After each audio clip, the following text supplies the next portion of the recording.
100 ग्राम liver fat हटाइए और 1 ग्राम pancreas का फैट हटाइए और डायबिटीज रिवर्सल पाइए।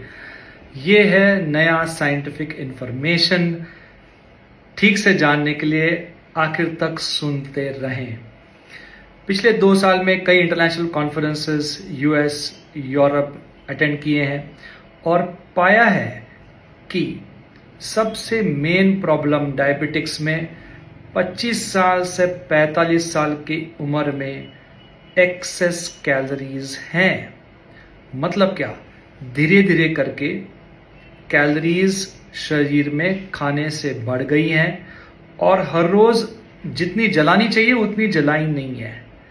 लेकिन हर एक व्यक्ति जिसके शरीर में ज्यादा कैलोरीज हैं उसको डायबिटीज नहीं है, क्योंकि 2 जेनेटिक ट्रिगर्स हैं। उसमें से पहला ट्रिगर है सबक्यूटेनियस फैट, मतलब त्वचा के नीचे की फैट।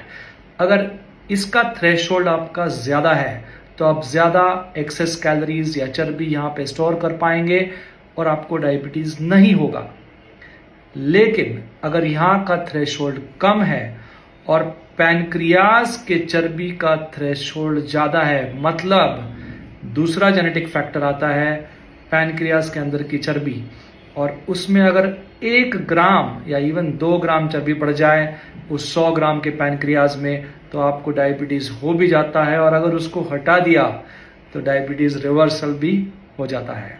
तो डायबिटीज रिवर्सल के गेम में ये नया इंफॉर्मेशन बहुत इंपॉर्टेंट है, क्योंकि अगर आप कम खा रहे हैं या इंटरमिटेंट फास्टिंग कर रहे हैं, थोड़ा बहुत तो फैट कम होगा आपका, लेकिन उतना गहरा रिवर्सल नहीं हो पाएगा जितना प्रोलॉन्ग्ड फास्टिंग से होगा। और प्रोलॉन्ग फास्टिंग में होता है कम से कम 48 से 72 घंटों के लिए, 48 to 72 आवर्स का फास्टिंग, जिससे लिवर का ग्लाइकोजन हटाया जाता है और चर्बी को जलाया जाता है। सिर्फ प्रोलॉन्ग फास्टिंग हमें मेडिकल सुपरविजन के अंडर करना पड़ता है। तो अपने डॉक्टर से बात कीजिए और अगर कुछ हेल्प चाहिए तो हमें कमेंट सेक्शन में आए लिख के भेजिए। बहुत ज़रूरी है समझना, एक्सेस कैलोरीज एक बेस है, लेकिन 2 जेनेटिक ट्रिगर्स है, त्वचा के अंदर का फैट, पैनक्रियास के अंदर का फैट, और उसको निकालने के लिए एक्सपर्ट्स की मदद लें।